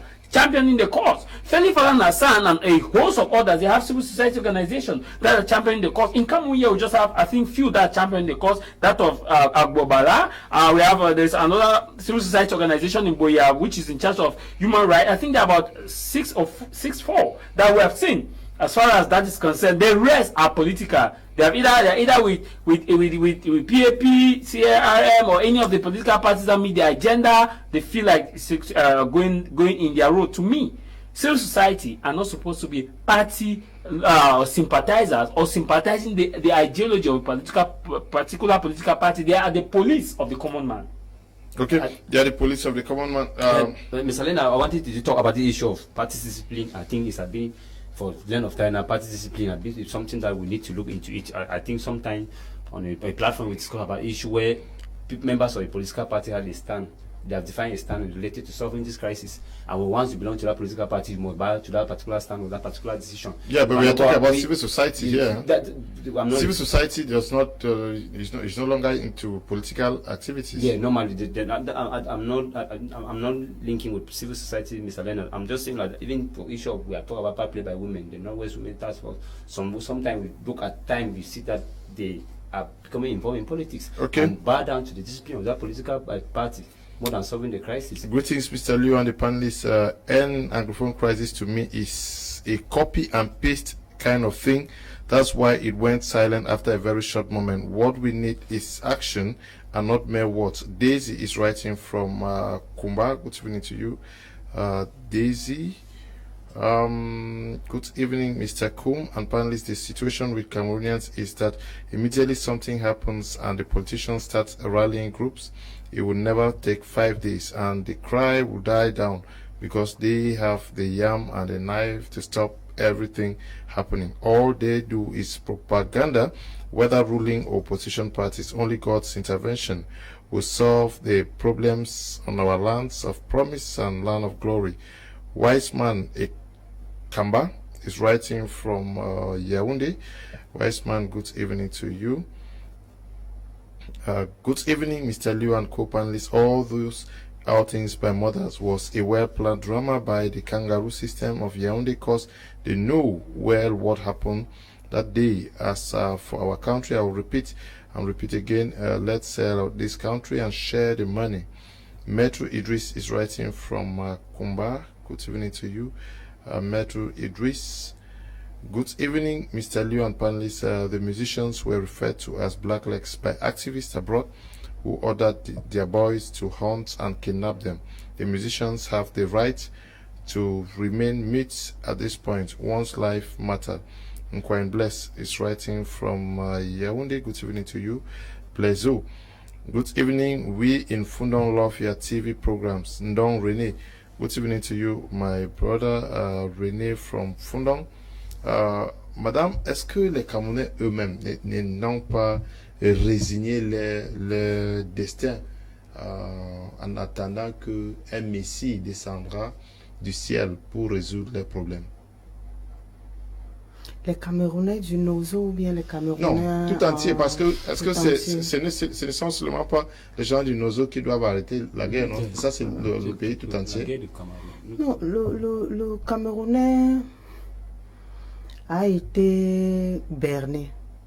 C'est-à-dire, à un certain moment, le Camerounais a commencé à ressentir, je me rappelle, dans les années 90, 93, avec les villes mortes. Après, nous avons eu, enfin, ça c'est mon avis, l'avènement des églises de réveil. Vous savez, c'est quelque chose qui a beaucoup endormi les Camerounais. C'est-à-dire, la Bible leur a dit, si Dieu peut nourrir les oiseaux du ciel, à plus forte raison, toi, l'être humain. Ça veut dire, si tu manges aujourd'hui, tu dis à Dieu merci. Et que demain, il va encore t'envoyer à manger. Et étant cela, ça veut dire que le Camerounais aujourd'hui préfère aller prier tous les jours à l'église, oublier que peut-être il doit manger demain. Le Camerounais aujourd'hui préfère que son ami l'appelle et il se partage une bière, oublier que demain, c'est-à-dire quand il va dormir, ses problèmes vont revenir automatiquement le lendemain. Voilà dans quel état d'endormissement le Camerounais s'est retrouvé. Le Camerounais s'est retrouvé que il préfère accuser le voisin de ses problèmes que d'essayer de les affronter lui-même. Donc c'est autant de choses qui sont difficiles. C'est-à-dire pour que le Camerounais réalise que maintenant, nous sommes en train de sombrer. Relevons-nous et faisons de ce pays, de ce beau pays, ce qu'il mérite. Mais je suis responsable d'une grande entreprise. J'ai construit ma maison, j'ai ma voiture, je vis bien. J'ai mon cousin ou mon petit frère qui vit au village. De temps en temps, quand j'ai une veste que je ne peux plus porter, je lui donne. Et maintenant, quand il faut débattre sur l'évolution du pays, est-ce que moi j'ai besoin de parler? J'ai pas besoin de parler. C'est mon frère à qui j'ai donné une veste que moi j'avais déjà utilisée. C'est lui qui parle. C'est lui qui dit que non, le Cameroun va bien. Voilà à quel niveau se trouve le Camerounais. La personne même qui dit que le Cameroun va bien attend les miettes. Pendant ce temps, il dort. Ceux qui se battent savent, s'ils sont honnêtes, que rien ne va plus au Cameroun. Rien du tout. Il y a ceux qui viennent investir, qui sauront que j'ai investi mon argent, que j'ai travaillé, mais ça n'a pas donné. Mais nous sommes dans cet endormissement. Le jour où tu veux parler, on t'appelle, on te dit, viens chercher 50 000. Tu pars à la maison, tu vis avec tes amis, vous êtes peut-être une dizaine. Le jour là, vous buvez les 50 000 là, parce que demain, il y aura l'autre qui va aussi recevoir. Et vous allez avancer comme ça. C'est comme ça que le Cameroun est devenu. Le Cameroun d'aujourd'hui ne se préoccupe plus le Camerounais d'aujourd'hui ne se préoccupe plus du lendemain. Parce que pour lui, c'est-à-dire que c'est fini. Il se préoccupe de ce qu'il va manger aujourd'hui. Parfois même les enfants, c'est la femme qui va aller vendre la tomate, qui saura que non, le reste de tomates, on frit avec un peu d'huile et le riz, les enfants mangent. Le reste, on s'en fout. C'est ça le Cameroun. C'est ça notre pays d'aujourd'hui. Et quand vous faites les revendications, comme je le disais tantôt, c'est celui-là qui boit la bière au bar, à qui tu as donné 50 000, qui vient te dire, toi qui te lèves à 6 heures, que tu n'es rien, le Cameroun va bien. Voilà. Now, was there a clear objective set for this campaign, or people were just doing it for doing sake? And Anglophone crisis online. Yes, I'm talking about the launch. Yes, did people actually sit? Let me say the artist sat and said the objective of what we are launching is to see into it that by 3-4 months or 3-4 weeks we have gathered this number of persons and we are going to engage in these actions and we are going to press till this, and then there is the youths, everybody. Was there any target set? Mr. Leonard, before that, somebody wrote a message that they started it well and then they received threat from the diaspora and then they stopped it.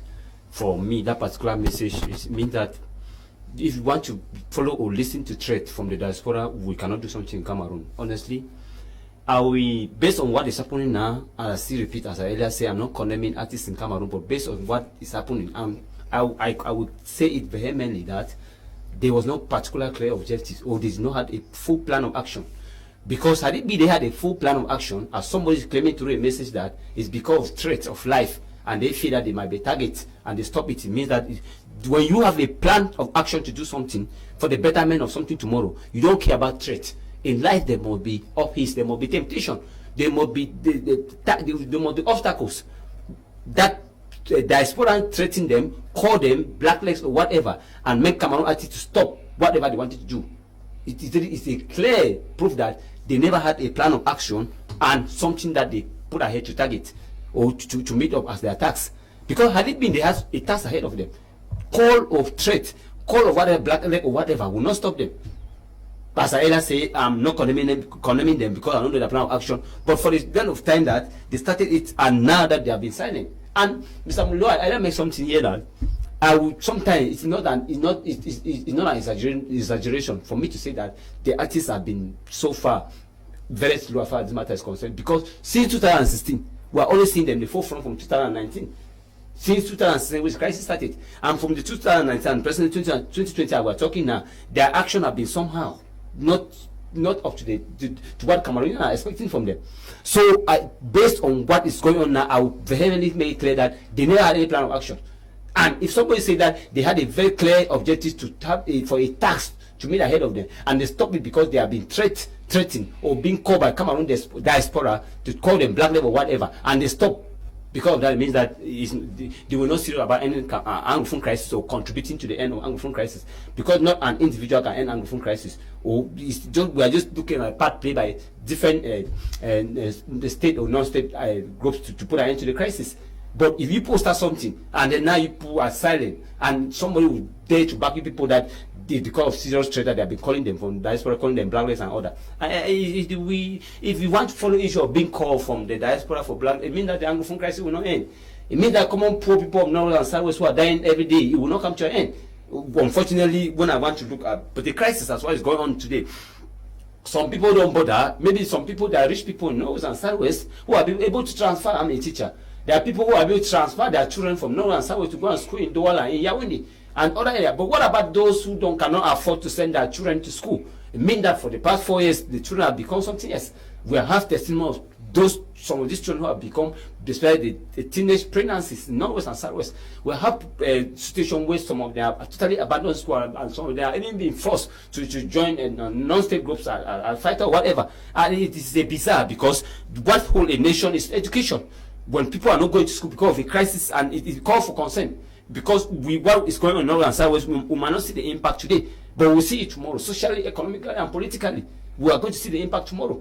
For the fact that, look at the economy of Northwest and Southwest, it's gradually going down. I was explaining somewhere, I begin to cry when I look at the Anglophone crisis for the past 4 years, and you look at what the destruction has been going on for the past 4 years. Mr. Leonard, we begin to ask, sometimes when I'm on platform, I don't even want to be talking about calling names. I want to talk on how can the crisis come to an end? What can Cameroonians do to end Anglophone crisis? Okay. Good evening to you, panelists. There is no end Anglophone crisis with the present regime in power. I'm Emil, writing from Yaoundé. I salute you all in the house. I'm Papu Ngole from Tombel. The so-called talks for peace is of no use because there is no result so far after a series of calls. Where are we today? Good evening, Mr. Leo. It's Jordan from Limbe. I'm enjoying your program. It's very entertaining. Thank you very much.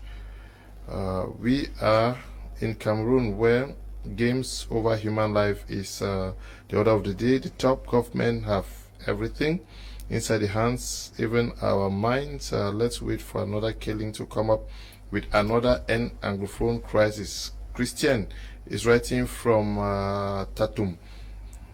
Good evening, Mr. Liu. It seems to me that all Cameroonians are involved in occultic practices that need blood of citizens from the Northwest and Southwest. Our president has love only for his family members, as seen during the burial of the sister, as was the case last week.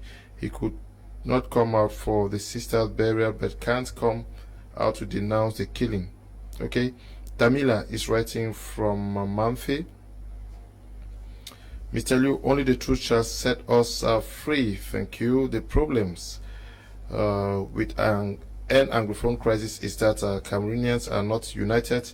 How many people cried during Gabu? How many during Kumba? Others because it's not their family members. Okay, this country and holding everything captive. God help us. Funyi Herbert Vekovi is writing from stop calling please, is writing from Kumbu. Good evening. Cameroon of peace work fatherland, yet we have no peace, no work, and the fatherland seems not to know what to do, now leaving us only with the land, while Boko Haram and Ambas want to share, making us orphans in our very own country. At times, I do wonder who did we really offend. Noel, writing from Yaoundé. Good evening to you, Noel. Good evening, sirs. I am Polos in Yaoundé. Cameroon is in the hands of very powerful masters who have the remote control and are controlling every activity. We are a cursed people, okay? Except me, I'm not cursed. Good evening, Mr. Liu. I'm Henry from Bamenda. I don't see any need putting in place powerless positions. If one man says that he knows all, he should do all and stop wasting state money. Stop calling, please. Good evening, Mr. Leo. I think the intransigent regime in place is again serving Cameroonians with the same old wine in new wineskin. As concerns the announced regional elections, Cameroonians shouldn't dream that anything will change in the present dispensation. Only a complete political overhaul can save Cameroon. Richard is writing from Yaoundé. Lots of messages from Yaoundé this evening. Now, somebody is raising the issue of unity. Are Cameroonians too disunited? That is, anytime that there is a problem, this one wants to prove the point, the other wants to prove the other point, because we seemingly are talking about party disciplines only within parties, but even within the civil society. The issue here is Cameroon is deeply divided in terms of politics, culture, and economy, conclusively spiritual. The people from a certain particular denomination don't want to see people from a certain from a different denomination, but they are serving one God. The people from this part of a region don't want to see these people from this part of the region, but they are paying allegiance to one constitution, which in that constitution there is a commission of bilingualism and multiculturalism to promote the diversity of views and to promote the cultures within the different areas. And you come now to the level of politics. The people of this political party don't want to see anything proposed by people of this particular political party as long as it's not being proposed by their party. So you see that division. Now, if you look at what we have as our anthem, which I feel the problem that is coming is because Cameroonians are not patriotic enough, or they are not patriotic enough, one. Secondly, they don't focus on what they sing as the #1 identity of their country. Leonard, look at this, the situation as far as unity is concerned in the different fair. Divisions are fighting against divisions. Regions are fighting against regions. A particular 4 regions are fighting against a particular 2 regions. It's seen everywhere, even in the level of public exams. We see that everywhere. But the question now is, why is this happening? And why can't we as a people keep aside our cultural, religious, political and economic differences and look at the common interests that we all share, the development, growth and progress of the nation? And that is coming because of the fact that the institution setting do not guarantee, it pays individuals based on how they can divide people than how they can unite people. People are being praised or promoted based on how much division they can preach, not based on how much unity they can bring to people and how much they can bring people together. I think we rarely see where people are praised on how they have brought people together. But Leona, if you see where majority of the people that are promoted, even from private sectors, from party ranking and equally to the level of government sectors, are people who are preaching divide in their either in the hidings or at a different political rank. But I ask myself, is this a country we are building? To me, we should look at rewarding people based on how much they can unite people, based on how much they can preach love, based on how much they can preach unity in churches, unity in the villages, unity in divisions, unity within the subdivisions, and unity within the regions. I think this is how we should be rewarding people. We need awards not on how much individual effort you have put in as far as development is concerned, but how much you can unite the people. You know, if the people are united, they can move mountains. A single broomstick it's easy to break. But when you bring in 20, 30, 40 of these broomsticks together, you cannot break it. That tells you there's strength in unity.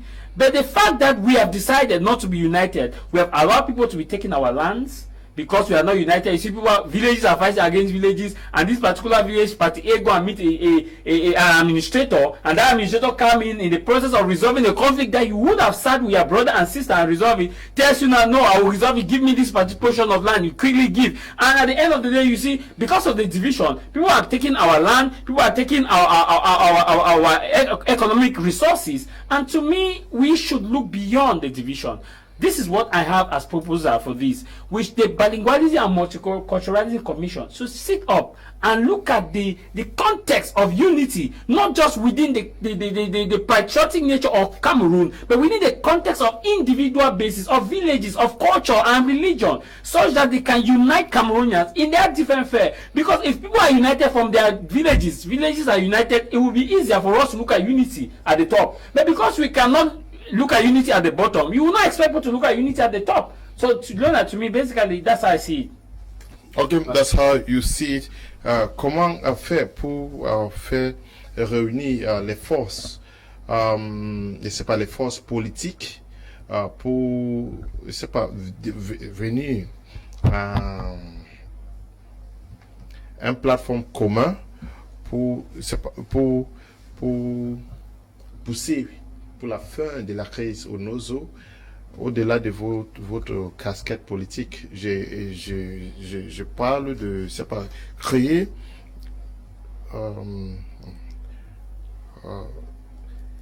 et force de tous les partis politiques. Que vous ne luttez pas pour prendre le pouvoir, mais pour faire en sorte que la crise soit résolue. Je vais par exemple... Une coalition, les partis politiques, oui. Oui. Je vais par exemple parler... Parce que nos revendications, par exemple, quand nous ne partons pas au régional, c'est pour la fin de la crise au Nozo. Oui. Mais vous avez remarqué que les autres partis, que nous, on pensait que c'était une solution, enfin, une ébauche de solution pour la paix dans le Nozo. Un parti comme le SDF a été divisé. Il y a ceux qui étaient d'accord pour les régionales. Il y a d'autres pas. Dans les autres partis, personne ne nous a suivis. Aujourd'hui, nous sommes vraiment le Cameroun est dans une phase où tout le monde veut le leadership.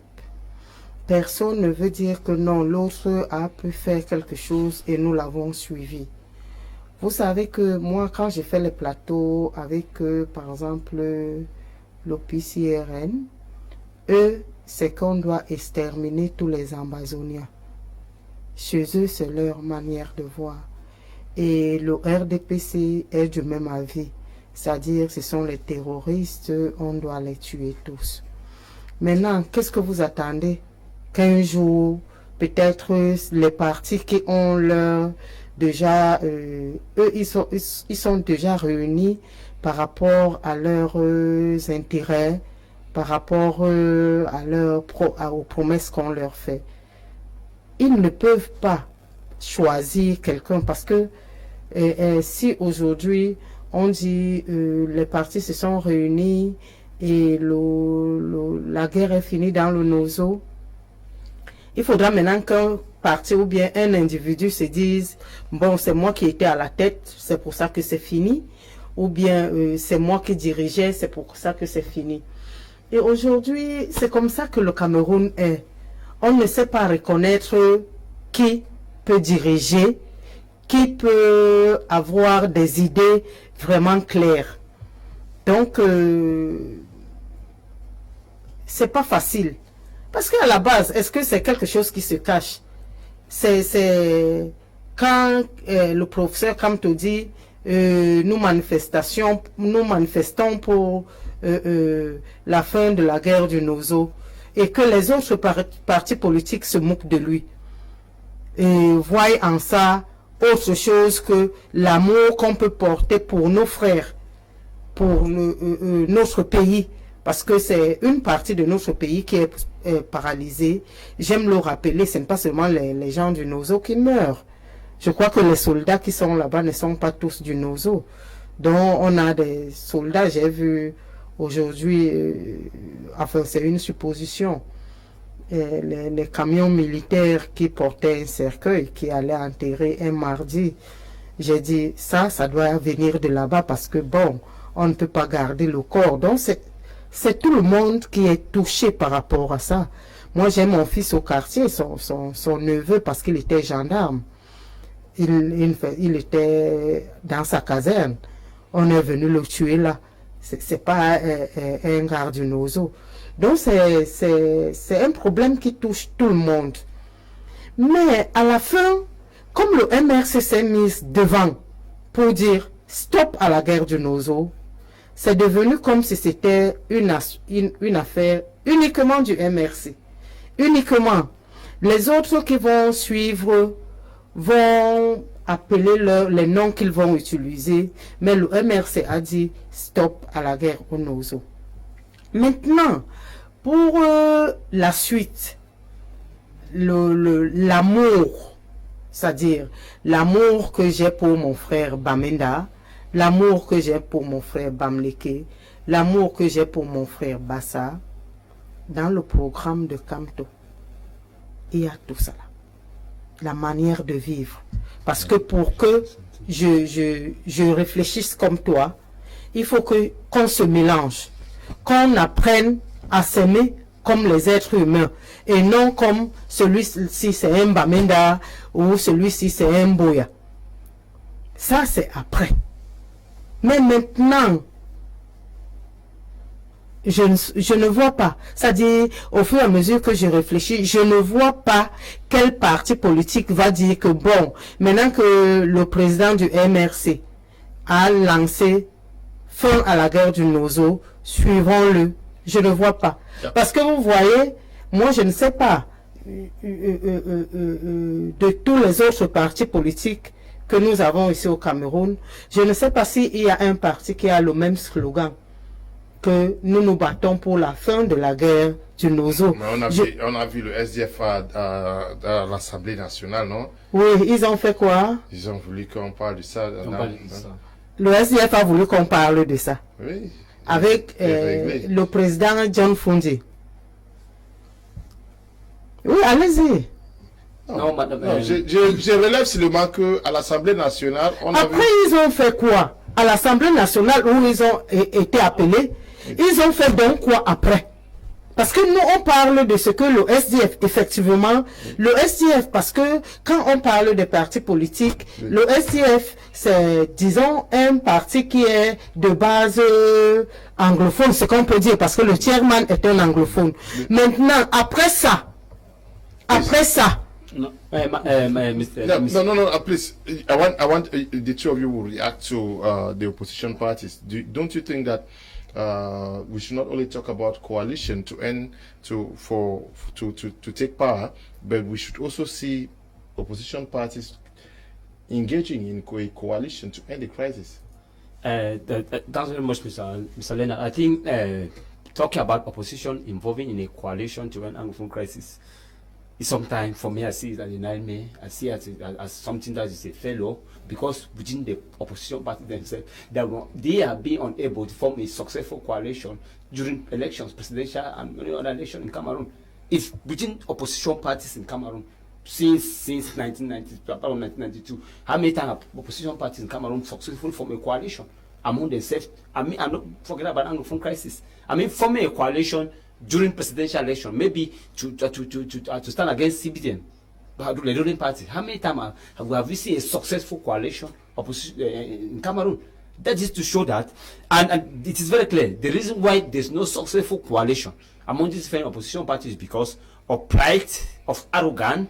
I want to be the leader, my political party leader must be the leader, our ideology is the best. And when you see them on different platforms of political debate, you see the way they argue with a lot of arrogance. There's nobody who is humble, there's nobody who thinks that he can listen to others, there's nobody who thinks that the other person can be the leader. If there's a coalition, I, Cmer, must be the leader, Maurice Kamto, I'm a professor. If there's a coalition, I, Fruity, must be the leader because my party is the oldest party. That is, they had a lot of different ideologies and different mentalities. And because of that, they are unable to form a coalition to stand against the ruling party CBN.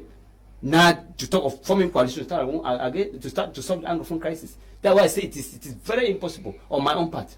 Coming back now to the issue of these different opposition parties, in fact, generally political parties, generally parties in Cameroon, Mr. Leonard, not only opposition parties. I don't always think that only political parties in Cameroon or politicians can end Anglophone crisis. I don't see that only they cannot. I mean only within them, because since 2016 now 4 years. When different political parties come together, even for example, let's take example, then we'll talk generally. When you have elite of Northwest and Southwest coming together, they are from different political parties. Any argument they are having within their meeting is based on their political ideologies and discipline. If something is above that, they are not there. That is coming back to make it clear that, for me, saying that because whenever political parties in Cameroon are coming together, it is very impossible, say, for them to come together to end this crisis, because of what they cherish most is their ideology. Whether they are right or wrong, they don't succumb to others. There's no humility. Whenever, even on a political debate, sometimes they argue, I even want to fight on political debate. It really shows the level of pride, anger, hatred among them when it comes to the issue of political unity in Cameroon. So by not saying that opposition political parties in Cameroon to come together to see an Anglophone crisis, if they are not successful to form a coalition against the ruling party, is it forming a coalition to come and end Anglophone crisis? Okay. Madam, I will land by saying that I know you people of CMR, you people are always singing, and when you listen to them talking, their political leader is always right and others are always wrong. It is very clear. When you listen to most of the representatives, where you will sing of their own ideology more right than CMR. That's the normal thing with them. I'll come to Madam. Madam, normally when you listen to CMR, And whatever you people are talking here, you people are singing a lot, Anglophone crisis, we cherish most of our leaders, but we have seen that Anglophone, I keep saying this, only time I meet any CMR politician, I always saying that you people are singing of this song of praise about Anglophone crisis, that you people will not participate in any election in Cameroon. But we have seen people in 2018, when Anglophone crisis started in 2016, but you are aspirant, Professor Maurice Kantu stood for presidential election in 2018, at the peak of Anglophone crisis. And when he lost the election or whatever, he continued singing about the need to end Anglophone crisis before he participated in any other thing in Cameroon. So he called for concern of Cameroonians that when you look at all politicians in Cameroon, all different political parties and their politicians or political leaders in Cameroon, they don't have the interest of Anglophone crisis. Their interest is their political interest. Whenever their political interest clash with any other one, there's nothing like someone Anglophone crisis. Whenever they are coming together, their ideology stand first. And any other opposition that's clash about ideology, won't score. We know that is very clear. So by calling other issue of coalition to Anglophone crisis among politicians, for me it's a nightmare. We are tired after 4 years. You also think that the the political class can't help? A general meltdown in Cameroon for this crisis to be sorted out, because you say the civil society has failed, the artists have failed, seemingly if we cannot also believe in is it the international community? No. Far from it. We have the cure of this crisis, the panacea. But when we look at the two campaigns, isn't it telling to us that when you saw the NSAS campaign, yes, that it readily attracted international attention? Yes. And the international community is NSAS campaign is different from the Anglophone crisis in terms of its genealogy. Yeah, but we want to talk about genealogy called people together. The NSAS campaign was more on police brutality, on people who are just arrested killed based on allegations, and that's why leaders took to the street. And it generated anxiety because it was not based on division. It was not based on splitting a state. It was not based on challenging foundation of a state. So you see that international community with the interest of their response will be different. Yeah, will be different because their interest was not at risk. Their interest was not at stake. Their interest, if the international community interest is at stake, they will definitely not quickly react in terms of favoring party A or party B. But look at, they came quickly and said Nigeria should be careful that the government may go to the international tribunal. And as you speak, Feli Falana has been sued by the federal government of Lagos, that he incited violence against the NSAS movement. Now, the account of NSAS activists have been frozen. And international communities hammering hard that release their account because they were championing for the well-being of Nigeria and to put an end to police brutality with record proven. Come to Anglophone crisis. If we were championing the cause of police brutality or killing of civilians unjustly and not necessarily talking about division or talking about the conflict or talking about federalism or whatever form of the state, that the interest of foreign powers is not at stake, it would have gotten the same momentum that NSAS. That's why you see the genealogy is different. Coming now to the aspect of political parties, Leona, I think the political parties are very, very, very selfish. I want to say that during the 2018, CRM still had members of the parliament when SDF was championing, and they still did not do anything to join. They did not join the SDF on the parliament. I watched the video and I watched how Joshua Osi was streaming, was saying that look at the members of parliament have all gone, and even the CRM left the hall. At this point in time, we want to say, okay, we're forgiving them for not coming, so not standing at that time. Now in the conflict of 2020, the political party was supposed to come as a team, Leonard, as a team, and say that we are not looking for whether Pobia should go or who should not go. We are looking for the fact that the government that is at seat should see ways to resolve this conflict and speak at one voice of resolving the conflict. Then they will gain the interest of the people. And I equally want to say that, Leonard, the political parties are more focused on the seat of the president. They are more focused on their interest than the interest of the people. Because the day that the political parties will focus on the interest of the people without looking at the interest of the state, look at CRM says the president needs to go before Anglophone crisis is resolved. You see, PCRM says the president should institute state of emergency to reduce the level of violent attack. This other party is telling you that no, I don't see this, I don't see that. But this is it. What is a panacea? A panacea is our mother here who can resolve this conflict. My mother in the house that can resolve the conflict. The day my mother and this mother here and the other mothers who come as a team, and the church leaders, the prophet, the priest and all join, not men like us, join the team and go out and don't come back. That day you will see how this conflict will be resolved, because they are not coming to talk about form of a state. They are coming to talk about solve the crisis, and that's why you see international community will come in. Because why? They are the vulnerables. The mothers are vulnerables. Yes, the men of God are the vulnerables. You touch them, that's a different problem. So international community is coming in. Why did you touch the mothers? But as far as we are preaching division, as far as we keep fighting form of state, before the international community comes, people may not agree with me. I don't care whether they agree with me or not. I'm talking about this from the crisis perspective. As far as we are preaching division, as far as preaching decentralization form of the state, we will keep running up and down, and we may end up having this problem solved in the next 50 to 20 years. But for now, the only solution is that our mothers need to come together. The church, your pastors, my priests, come together. The day they will go out and don't come back, this crisis will be resolved. I know they know what I'm talking about. Even in some situation, I was even talking somewhere that women can even go on sex strike. That no, if the wife of somebody who is in charge should say that no to sex, no to something for a length of period of time, at least they had a part to play. Mr. Leonard, the women had a part to play. And Mr. Leonard, we also, when it comes to NSAS in Nigeria, we should not forget about Nigerian population, the diaspora, and the part play in attracting international. Ok, madame, qu'est-ce qu'il faut faire pour définitivement mettre fin à ce qui se passe? Est-ce qu'il faut que le président de la République parte d'abord? Parte dans le nozo ou bien qui quitte le pouvoir? Mais c'est ce que nous avons demandé, parce qu'il a montré qu'il était incapable de gérer ce problème avec autant d'autres. Parce que ce n'est pas le seul problème que nous avons en ce moment au pays. C'est-à-dire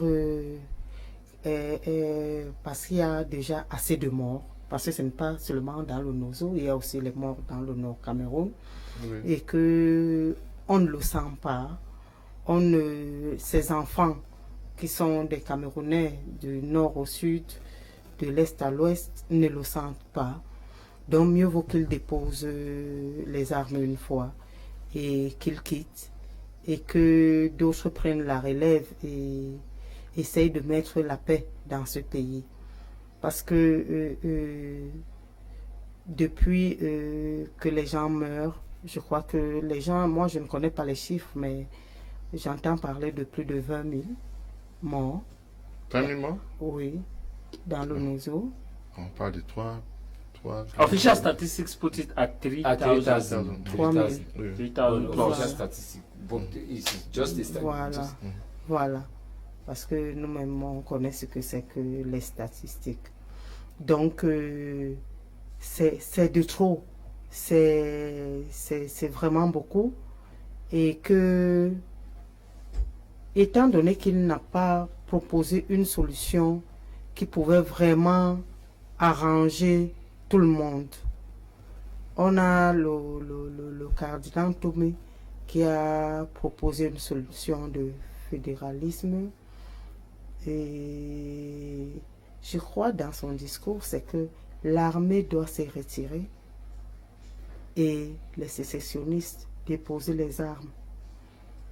Ça, les gens n'en parlent pas trop parce que je ne sais pas pourquoi, mais ceux qui écoutent, ceux qui regardent comprendront que le cardinal Christian Toumi, on ne va pas dire qu'il part vers ce que le professeur Kamto avait proposé, mais néanmoins il fait une proposition, c'est-à-dire claire et nette, en fonction de sa vision, en fonction de la manière dont il voit les Camerounais vivre en ce moment. Et le bras de fer parfois ne sert à rien, c'est-à-dire l'autre tire de l'autre côté, ainsi de suite. Il faut savoir écouter les aînés, moi je dis un homme de Dieu, parce que si le professeur Kamto avait proposé ça, étant donné j'entends les gens du SDF parler, on sent qu'il y a une rancune qui date depuis des années, depuis que nous autres nous soyons même dans le parti. Donc, étant donné que, parce que c'est ça le Camerounais préfère garder ses petits tics que de chercher une solution adéquate pour que les choses avancent.